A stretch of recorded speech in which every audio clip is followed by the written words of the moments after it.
Welcome to White Space. Your name is Omori, and you've been living here for as long as you can remember. Everything is bright white. There aren't any walls. A black light bulb hangs from the ceiling, wherever that is. The floor is always cold. You don't mind, though. You have a blanket, a laptop, a cat, a sketchbook, and your tissue box. You have everything you need. Sometimes a white door presents itself to you. Enter, and you'll find yourself in a perfect world, one filled with colorful characters, endless adventure, and most importantly, your friends. It used to be that the door would only appear on certain days, but now it's always there. Somewhere in the back of your mind, you have an inkling that things weren't always like this. You weren't always living in white space. The truth is, your story is already over. You just have to remember it.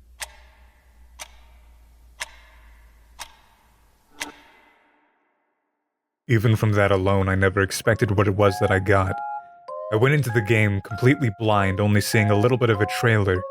I thought the art style was amazing, and it was sold to me as an Earthbound-like game, which was also what Undertale was sold to me as. And I loved that game. It was a game that truly changed the way that I viewed RPGs, and it was a genuine masterpiece. However, as much as I loved Undertale, this game has topped it in every single way. But know now that these two games are nothing alike. Story, gameplay, character, music, art, everything is so vastly different. And that is the last time I will bring up Undertale. From here on, I will only be talking about Omori, as the game doesn't need to be compared to any other game to describe the sheer beauty of it. When the game starts off, you start off in white space, a place described as nothing, a place for you to escape reality and run away from something. Nothing is where you feel most comfortable. You have your tissues, your cat, and a laptop. A light bulb hangs above your head. An idea.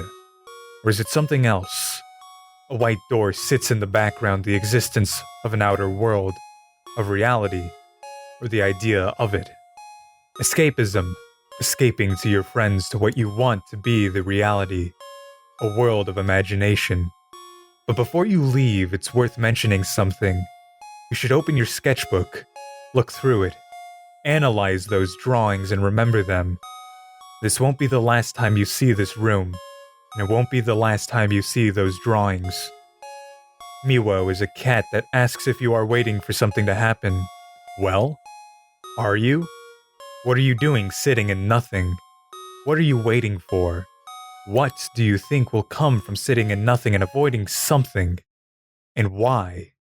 Opening your laptop shows that you spend most of your time in white space, but you also spend it with your friends. Everything was okay. This phrase is repeated over and over again, and you may think it's nothing at first, but with this game, nothing is always something. You exit and you are greeted with a colorful world. Rainbow stairs lead you to a door of white. A big yellow cat hangs over a purple wall with a clock and a shrine. A shrine to someone familiar. A tree, a table, a tentacle, a bat, a present, and a fluffy pillow shaped like the head of a girl. There's also a toaster and a TV. Your friends are playing cards in the middle. Aubrey, Kel, and Hiro. These are your friends. These are the friends you so often spend your time with. Through their colors you can tell that they are not like you. You are special, you are empty, and you are hollow, black and white. While they are colorful and full of life, their expressive and emotive faces show you everything. This is Headspace. This is where you will be spending most of your time. Not all of your time. This world is full of colors and colorful characters, a stark contrast to the world that you started in. White space. You're introduced to Mary and Basil, two more important characters to the story. Mary's picnic basket and her picnic blanket are your safe spaces where you can save and heal. You can even spend time with your friends here in cute little moments. Everyone is happy. Everything is okay.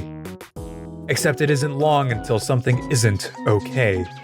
After some hide and seek, Basil is kidnapped by Boss, a weird rhinoceros-like creature who is just a kid who was left out of the fun that everyone else was having.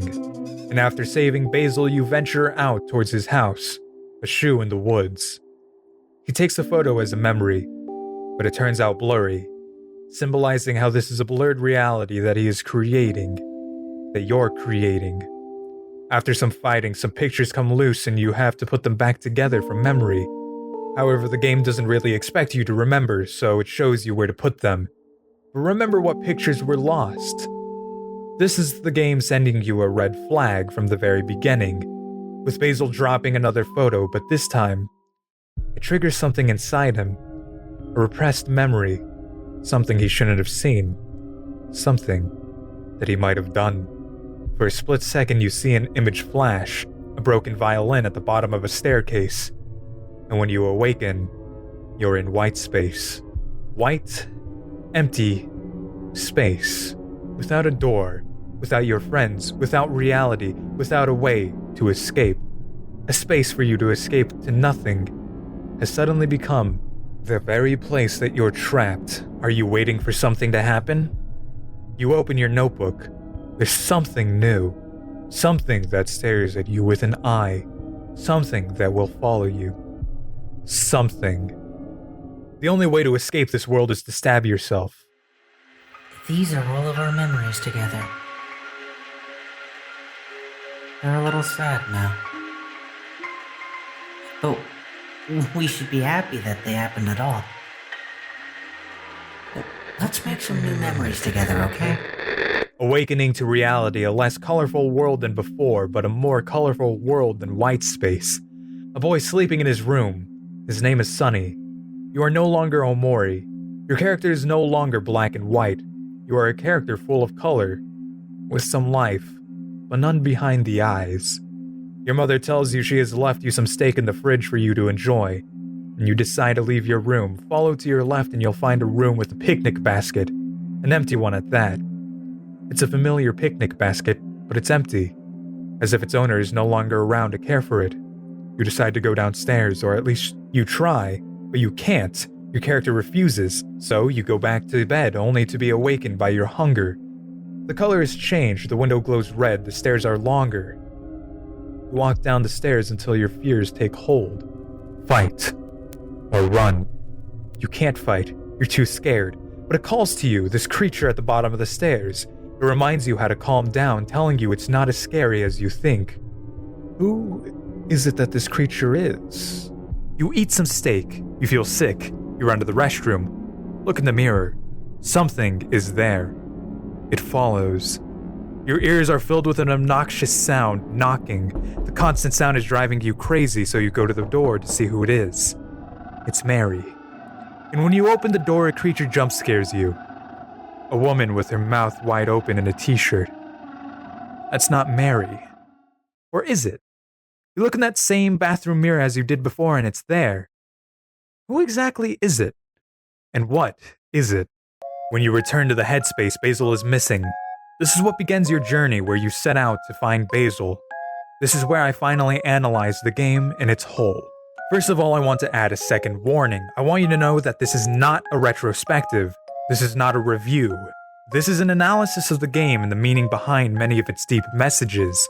So you are being warned that this will hold many spoilers. This won't be wholesome, I'll say that much. Before I get into the ending of the game, I want to go ahead and talk about the cast of characters that aren't just Omori and Basil. Aubrey, Kel, and Hiro. Aubrey from the very get-go made her way into my heart. She was such a very caring and happy person, and she was one of those characters you grow attached to for comfort. A character you want nothing wrong to happen to. In a way, she reminded me of how most people are as kids. But that's just how she is in Omori's mind. How she is in the world that he wants to keep her in, the headspace that he lives in to forget the real world. Sure, that might have been her when he was younger, or when she was younger, but now she's been reduced to a broken state and a violent person. And she really only has the shift because of the loss of Mary. And for 4 years, she would visit the church to mourn that loss. And after you fight her in that same church that she visited for 4 long years to mourn the loss of Mary, she's attacked by the words of the patrons of that church, calling her hurtful things and talking down on her parents and her upbringing. Aubrey was so caring towards others, but after losing Mary, she turned to a terrible self-destructive way, and ended up hurting Basil in the long run, the very friend she introduced into the friend group. But Aubrey, for whatever reason, is the only character that we really see hurt and change drastically, really take it to an extreme when trying to cope with the loss. But that's not on her. While she was upset, everyone else tried to find a way to cope by either shutting themselves in or shutting themselves out. Kel found new friends, Sunny shut himself in and tried to hide himself from the world, and Hiro went off to study more. They all wanted to find new ways to cope with the death of Mary, not to move on so quickly. It hurt them, and they wanted to find a way to make that pain subside. But Aubrey could never see that. She thought that everyone was going to be hurting just like her. She had hoped her friends would be there with her to cope, but it was never like that.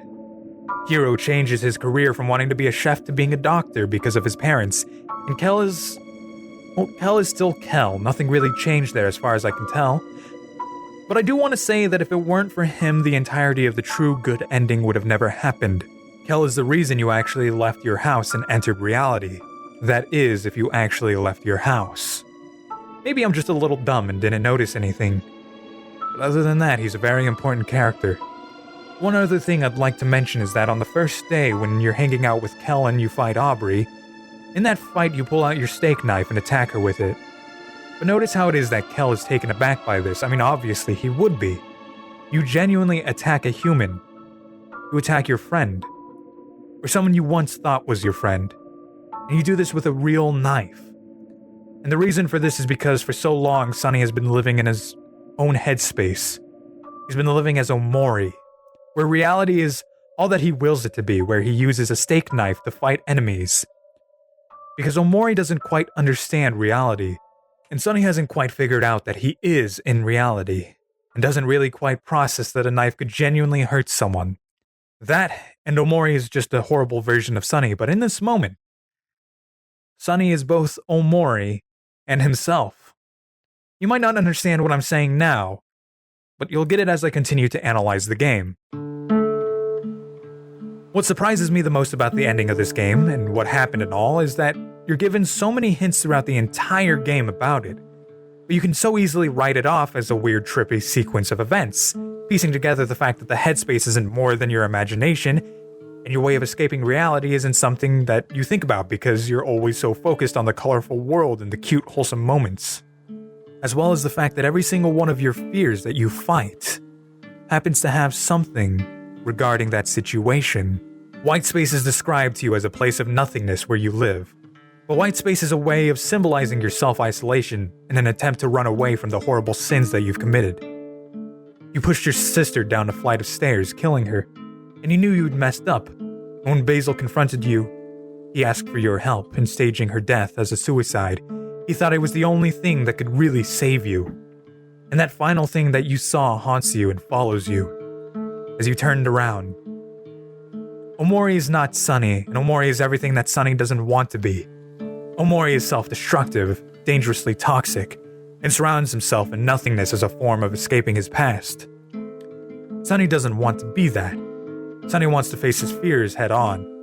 He wants to fight, not to run away. When you play as Omori, you are given the prompt fight with an exclamation, or run with ellipses, a way to show just how Omori sees facing things head-on. Sunny wants to be Omori. He wants to fight everything he is scared of. But Sunny, he can't do that. Sunny instead chooses to run away. His whole life he's been trying so hard to run away from everything manifesting into Omori and the headspace. Let's make some new memories together, okay? This exact quote is where you learn that what you're playing through is all a facade created by Sunny and Basil to escape the reality that they were faced with, the death of a loved one that they covered up. White space uses the very existence of a light bulb to show the repression of an idea.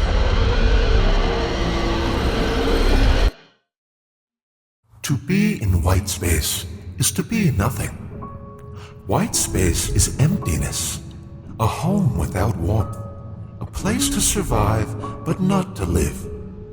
Even still, your conscience cannot be erased. It will always find a way in. Even in white space, it will take the form. And if one wills it, something will be formed to subdue it. A hanging black light bulb. The repression of an idea, yes. Perhaps it is time to admit that you are human, dreamer.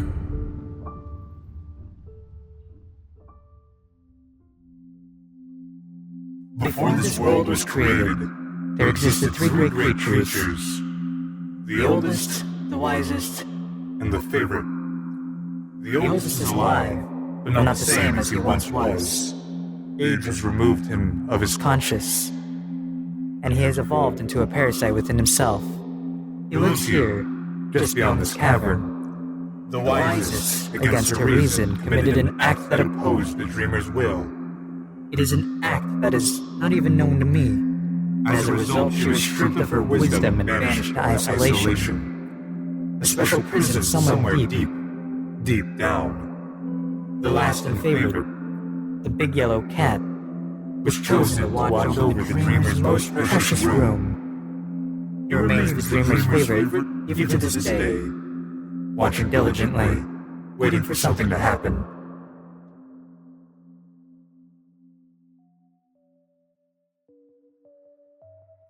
The friend you have lost is not in this world. The day he was removed, he was reborn elsewhere. He is special to you.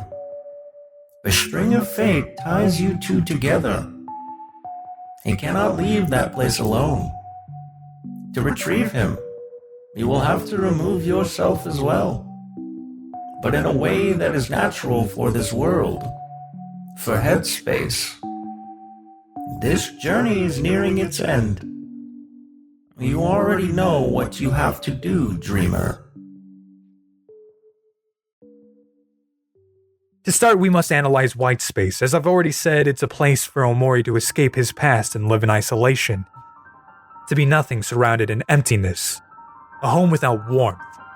A place to survive but not to live. He doesn't want to be alive, but he doesn't want to die either.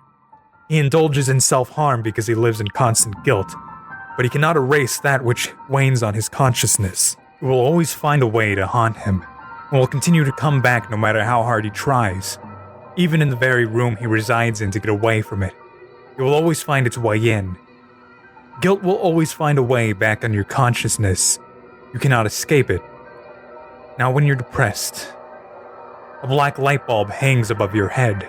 Once you destroy it, you will free yourself from the very fabric of this lie that you have surrounded yourself in, admitting that you are human, and accepting your mistake and owning up to it. The big yellow cat is the one that is really hard for me to truly decipher in my honest opinion. The oldest, the wisest, and the favorite. The favorite refers to a mix of Miwo and some cat book that you find in the Hikikomori route. These things manifest into the big yellow cat, probably created by the memory of Mary, as Miwo is Mary's cat. The wisest refers to Abby, and the oldest refers to Humphrey as far as I can tell. Humphrey being another character from a book that Omori had once read as a child. My main gripe is that we just don't know who Abby is, and the branch scroll gives you no real hints as to who she is either. And it's not like I'm just completely confused. People have tried as hard as they can to dissect this character, to understand her and her reason for being in the game, but nothing has come from it. The files are blank and she just exists to be an extra boss as far as we can tell. But clearly from the fact that she has early concept art, she's important. More importantly, you can only access Abby by getting all of the keys and completing the Hangman, which you can only obtain by doing the Hikikomori route. Something I will be talking about later. Basil, the reason for starting this very journey was because of the fact that you lost him.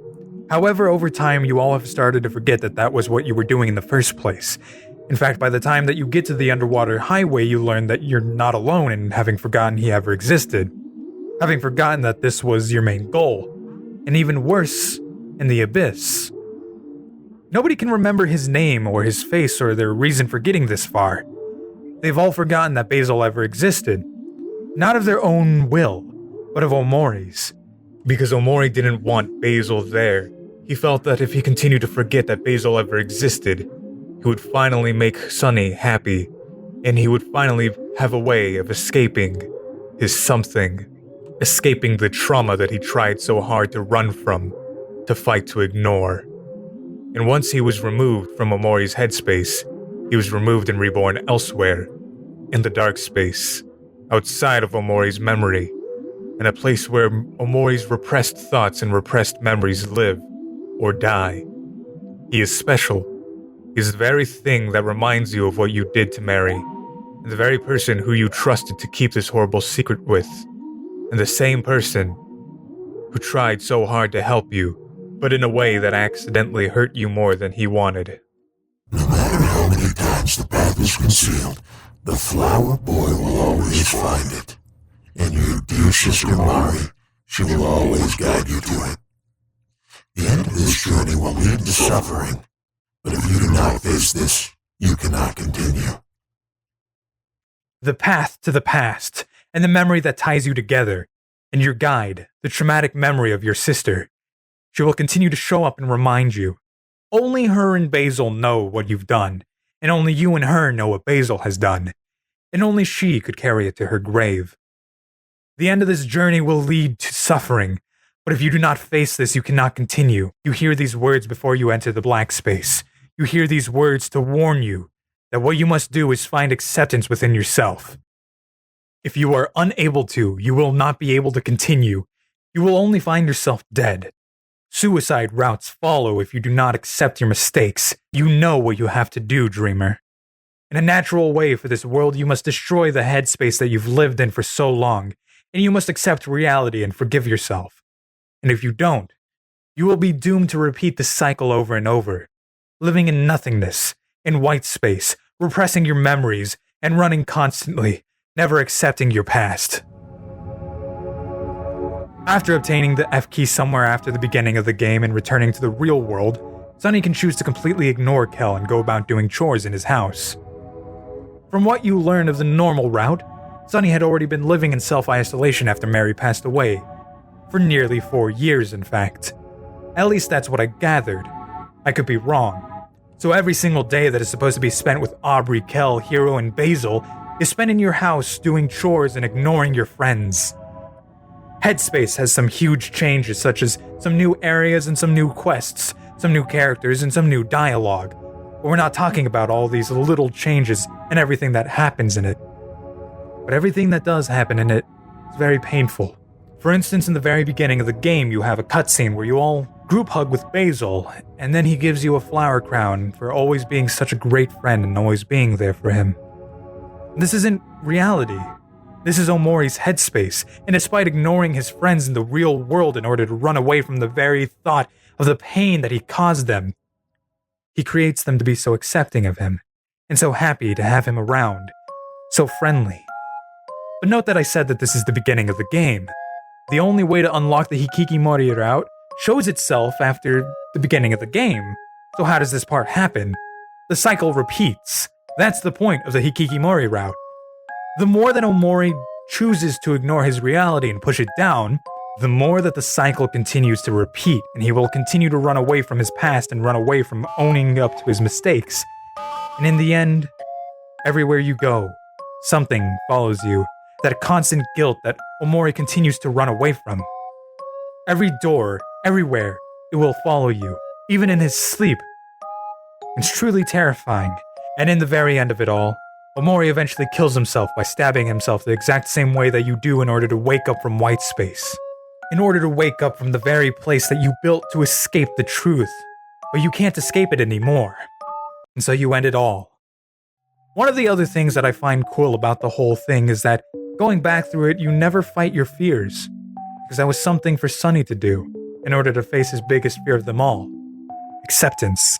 Also, after you beat the game, by doing the something ending, where you don't kill yourself and you just move away, you get a text file into your game folder of something, which is kind of neat, showing you that no matter where you go, even trying to quit playing the game, something will always follow you. You cannot escape guilt until you learn to face it. In order to save Basil on the main route, you must accept your reality, finding yourself in front of Mary's casket. And after a jump scare, a door appears. Welcome to the black space. White space was a place for you to be in while you repressed your memories. But black space was where your repressed memories went to live. Or to die. Starting with a key and a picnic basket. Mary's picnic basket. Each door leads you to a weird, warped world. and within it a key and a Basil. This is when everything I have said, every meaning stowed away within this game, comes to light. Basil informs you with each key how you've locked away all the truths behind each of these doors. And to understand it, you must find each one. You have to. Not only to save him, but to save yourself. Behind one of the doors is a scene that will haunt me for the rest of time. You walk through a warped forest with creatures seen throughout it. Dead trees and creepy, long, outstretched hands. You're called a liar over and over again. You can't escape it. And then eventually, something on a tree stump. In the background, a photo of you holding on to Mary floats by. Something speaks to you. And it repeats this as you grab a key.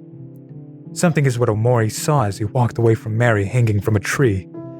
Something is the very image of Omori's guilt, and to hear her say that she loves him.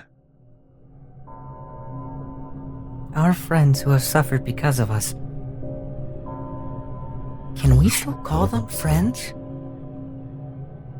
No matter how much I want it, things can't go back to the way they were before.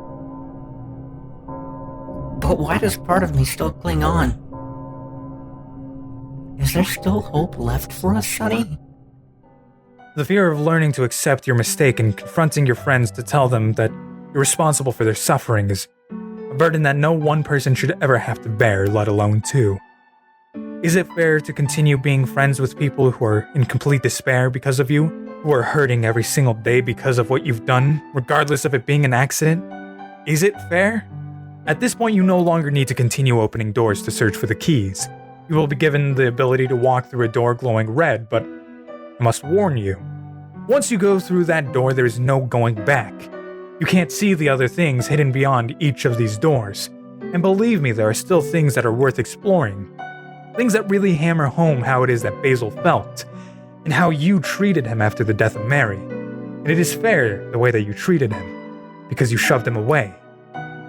Because of the fact that you felt as if you could have been so much better off without him being there. Once you're through the door, you appear in a snowy field with a church at the top. And upon entering the church, you find Basil in a crucified-like position surrounded by his fear. This is what you've been running away from for so long. Basil's sacrifice for you to live peacefully, living in ignorance, because ignorance is bliss. Upon entering the web and saving Basil, you're shown a scene of Basil in front of your back door, but the door is glowing red. Basil says something out there is calling for him, and it's calling for you too. That something could only be Mary. The regret takes hold of Basil, dragging him outside. Follow the drag marks and you will find him. Only for you to stab him and walk towards a chair of hands. Back to the real world, some stuff happens with Basil and Aubrey, and Hiro is back and you're spending time with him and Kel.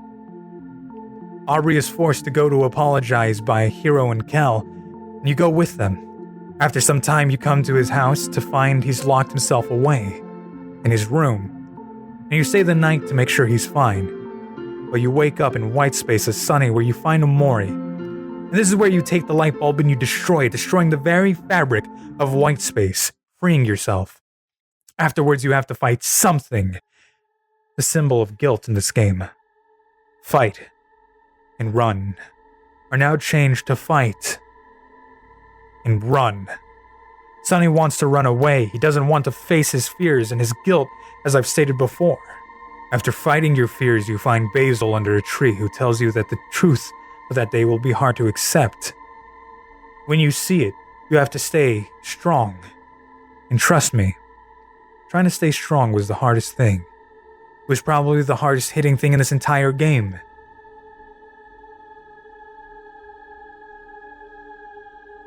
Each time you pick up an image, your hand loses a finger, and you get bloodier, until eventually it looks like Sunny is beaten to a pulp.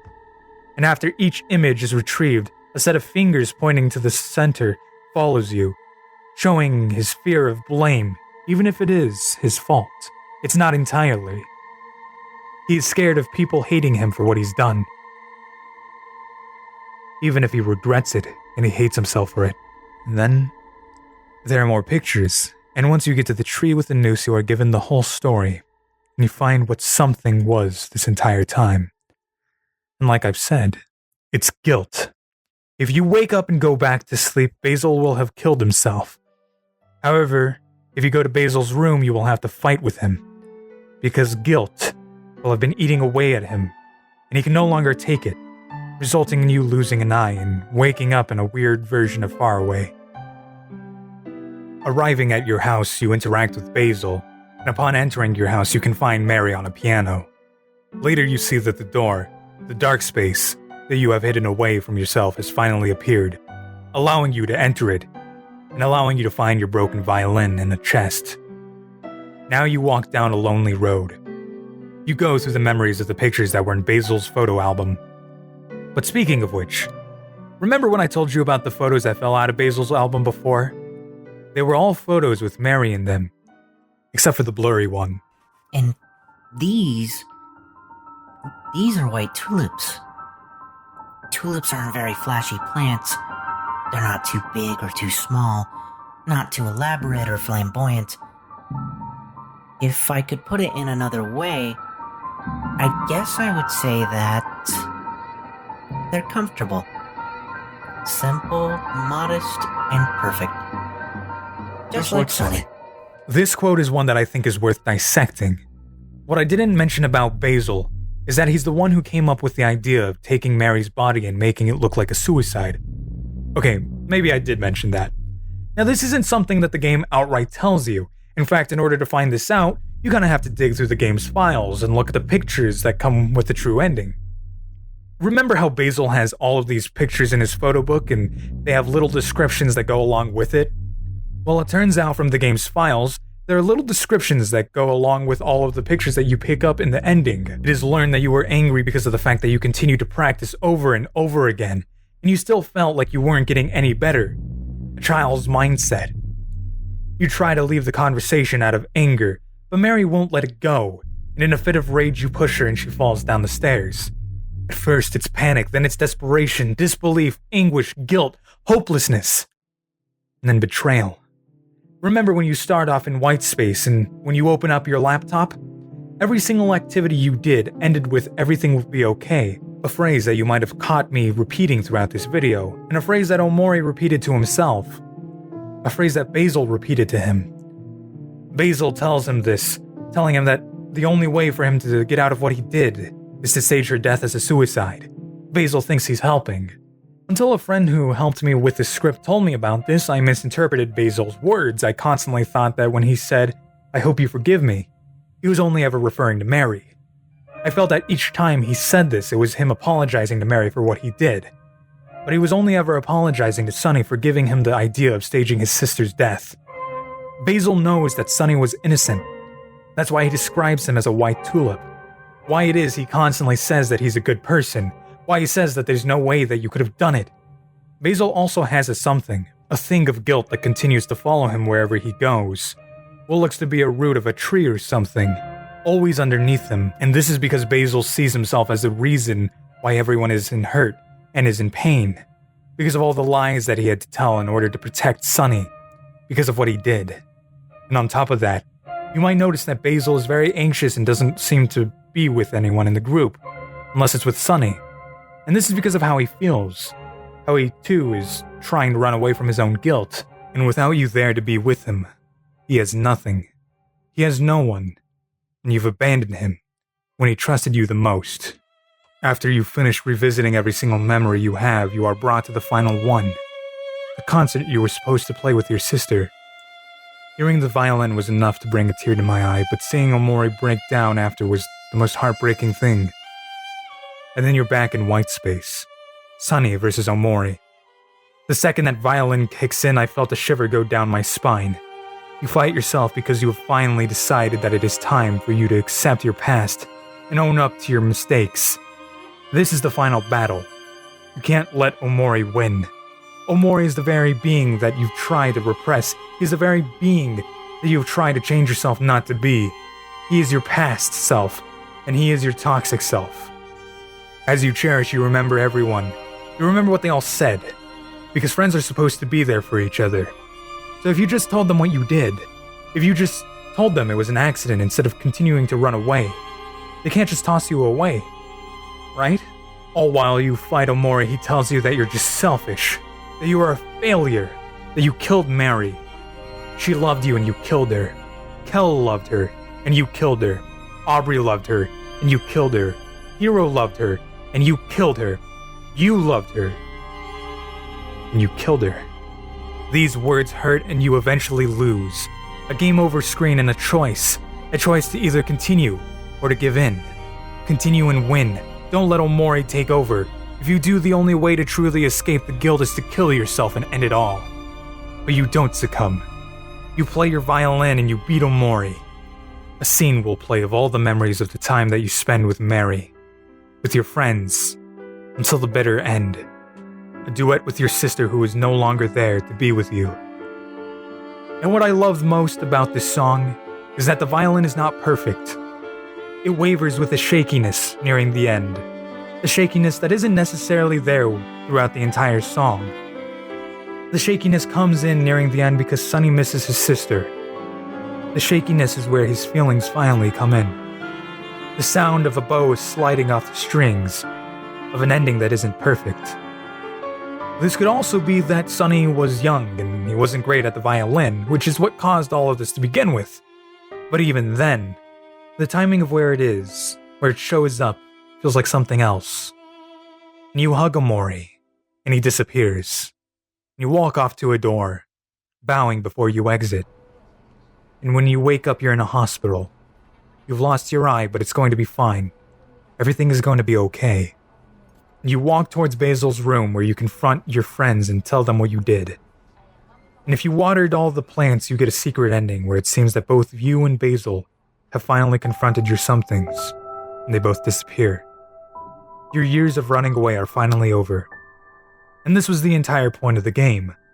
Not to run away from your fears, and not to live in self-isolation ignoring your problems, but to face them head on, and change yourself. You are only human and you must accept your mistakes, or else you're doomed to repeat the cycle and continue to live in a fantasy world that only continues a downward spiral until guilt takes over and eventually...